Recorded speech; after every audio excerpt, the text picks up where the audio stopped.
The baby shower was held at my daughter Sophie's house, a beautiful colonial in the suburbs with a perfectly manicured lawn and a 3-car garage. Pink and white balloons covered every surface, and 40 guests mingled in the spacious living room, cooing over tiny baby clothes and sipping mimosas.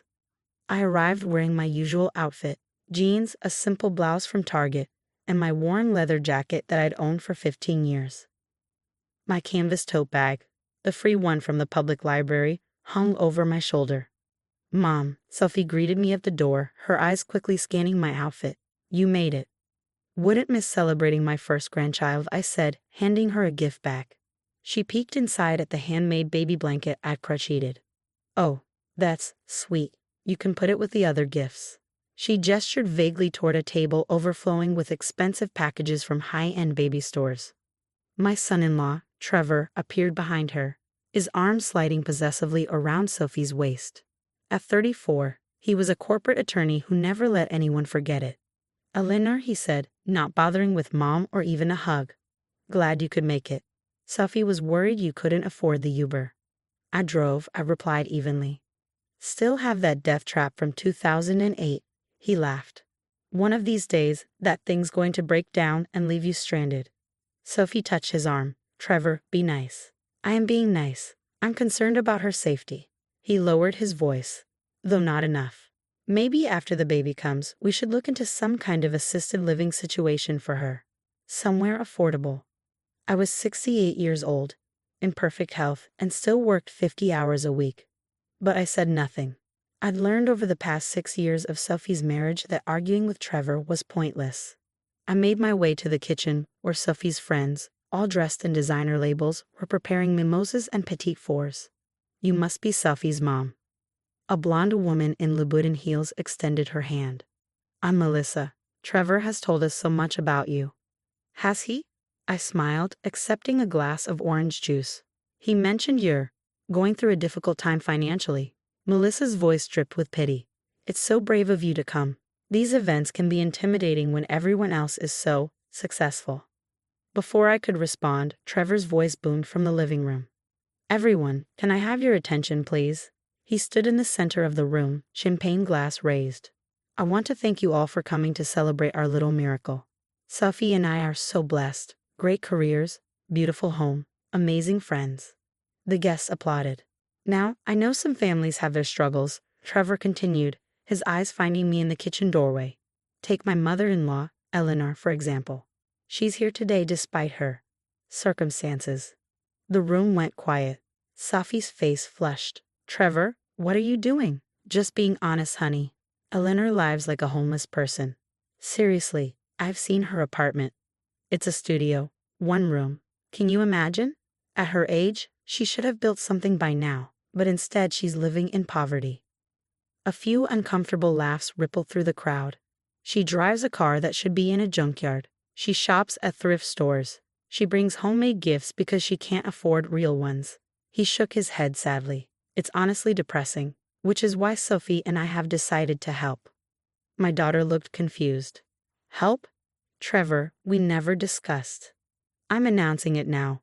We're going to set up a small fund for Eleanor. Nothing major, maybe $50 a month so she can at least buy groceries without using coupons." He raised his glass higher. "To family, even the disappointing members." The room erupted in awkward applause. I stood perfectly still, watching my daughter's face cycle through embarrassment, shock, and something that might have been shame. Trevor walked over to me, his smile wide and condescending. "Don't worry, Eleanor. We'll take care of you. That's what family does, right? We support the ones who can't support themselves." "How generous," I said quietly. "I know it must be hard living like you do. That tiny apartment, that terrible neighborhood. You live like a homeless person, honestly." He patted my shoulder. "But don't worry, once the baby comes, we'll make sure you can at least visit in decent clothes."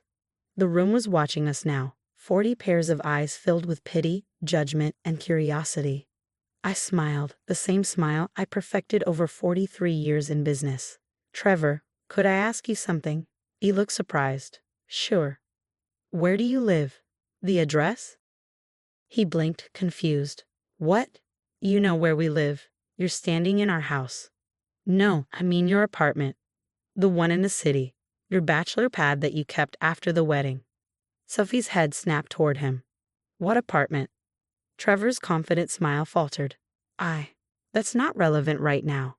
Humor me, I pressed. The address? I don't see what this has to do with. 847 Riverside Drive, Unit 12B, I said for him. Is that correct? His face went pale. How do you know that? I pulled out my phone. The iPhone 14 that Trevor had mocked me for buying, saying I was wasting money I didn't have on technology I didn't understand. I know because I own the building. I turned my screen toward him, showing the property management app. Riverside Towers, 42 units. I purchased it in 2019. The room went absolutely silent. That's impossible, Trevor stammered. I pay rent to Parkview Properties. That's my property management company, and I'm 7 buildings through it. I scrolled through my phone. You're currently 3 months behind on rent, Trevor. $8,400 total. My property manager has been very patient. Sophie's champagne glass slipped from her hand, shattering on the hardwood floor. You're lying, Trevor said, but his voice shook. This is some kind of joke. Melissa, I called to the blonde woman. You're a real estate agent, aren't you? Trevor mentioned that. Melissa nodded slowly, her eyes wide. Could you look up the ownership records for 847 Riverside Drive? I handed her my phone with the property documents already pulled up. Melissa's fingers trembled as she scrolled. Her face went white. Oh my God. Eleanor Martinez, you own. This says you own property worth $2.8 billion across 3 states. I finished. Give or take a few million, depending on the market. Trevor grabbed the phone from Melissa. His hands shook as he read. No, this is fake. You work as a secretary. I'm the CEO of Martinez Holdings. I do keep an office at one of my properties where I handle administrative work, yes. Some people call that secretary work. I call it staying hands-on with my business. Sophie sank into a chair, her hand over her mouth. The studio apartment, I continued. It's the penthouse of my building downtown. I converted the top floor into one open space because I like the layout. The 2008 car, it was my late husband's. He restored it himself before he died. I keep it running because it reminds me of him. Mom, Sophie whispered. Why didn't you tell me? I tried, sweetheart. Every time I visited, you were too busy. Too embarrassed to let me meet your friends. Too concerned about what Trevor thought of me. Trevor found his voice, desperate now. The thrift stores. Why would you shop at thrift stores if you're so rich? Because I find beautiful things there. Because I don't need to prove my worth through designer labels. Because the woman who runs the vintage shop on 5th Street is kind. And I like supporting her business. I looked around the room at 40 shocked faces. I don't live like a homeless person, Trevor. I live intentionally. There's a difference. Melissa was still scrolling through my phone. Eleanor, this portfolio, you own the Wellington building downtown, and the Riverside complex. And she looked up, stunned. You own half the commercial real estate in the city. About 40%, I corrected. I'm working on acquiring more. Trevor's confident facade had completely crumbled. Sophie, I didn't know. You have to believe me. My daughter wasn't looking at him. She was looking at me, tears streaming down her face. Mom, I'm so sorry. I'm so sorry. For what, honey? For being ashamed of you. For not defending you. For letting him. She gestured at Trevor. For all of it. I walked over and knelt beside her chair, taking her hands. You didn't know any better. You married a man who taught you that value comes from appearances. That success means showing off. That helping family means humiliating them first. Eleanor, please, Trevor started. I was just joking around. I didn't mean. You meant every word, I said, standing to face him. And now we're going to discuss consequences. His face went gray. What consequences? Your apartment lease is terminated effective immediately. You have 30 days to vacate. You can't do that. I absolutely can. Section 7 of your lease agreement prohibits subletting, which you've been doing, renting it out on Airmum when you're here at the house. I have documentation. Trevor's mouth opened and closed like a fish. Additionally, your law firm, Morrison, Burke & Associates, rents their entire floor from me. I'll be discussing your behavior with the senior partners on Monday. They might be interested to know their junior partner is embezzling client funds to cover his gambling debts. How do you? He stopped, realizing. You can't prove that. I can, actually. When you use company credit cards at Atlantic City casinos, it leaves a trail. My accountant flagged the discrepancies 6 months ago. I've been waiting to see if you do the right thing. I smiled sadly. You did it. Sophie was crying harder now. Trevor, tell me she's lying, please. He couldn't meet her eyes. Sophie, I said gently. The house you're sitting in right now, it's in foreclosure. Trevor stopped making mortgage payments 8 months ago. The bank is going to seize it in 60 days. My daughter's hand flew to her pregnant belly. What? But don't worry, sweetheart. I bought the mortgage last week. The house is yours. Trevor's name will be removed from the deed. You bought our house?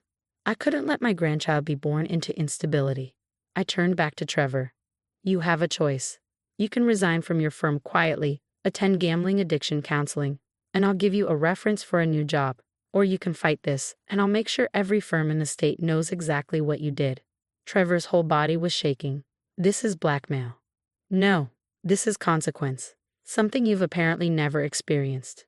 I picked up my library tote bag. Sophie, I'm going to leave now. When you're ready to talk, really talk, call me. You and the baby will always have a home. Trevor's welcome too if he gets help and proves he's changed. I walked toward the door, past 40 silent guests, past Melissa, who was still staring at my phone in shock, past the table of expensive baby gifts. Wait, Sophie called out. The blanket you made, where is it? I pointed to the gift table where my simple handmade blanket sat among designer items. She stood, walked over and picked it up, clutching it to her chest. This is the most valuable thing here, isn't it? Because you made it yourself. Value isn't always about money, sweetheart. I know that now. She looked at the room full of her stunned friends. I'm so sorry it took this long to see it. Trevor slumped against the wall, his perfect life crumbling around him. As I walked to my car, my late husband's carefully restored 2008 Mercedes, my phone buzzed. A text from my property manager. The eviction notices are ready to send for Riverside 12B. Proceed. I looked back at the house. Through the window I could see Sophie holding the blanket I'd made, tears on her face. I could see Trevor surrounded by guests who were already pulling away from him, phones out, probably Googling my name. I replied, hold the eviction, give him 60 days, and send him information for gambling counselors. Because that's what real wealth looks like. Not punishing people because you can, but helping them even when they don't deserve it. Even when they called you homeless. Even when they tried to humiliate you in front of 40 people. Because I hadn't built a $2.8 billion empire by being cruel. I built it by being smarter, harder working, and more patient than people who underestimated me. And sometimes the best revenge isn't destruction. It's simply proving them wrong, then offering them a chance to do better.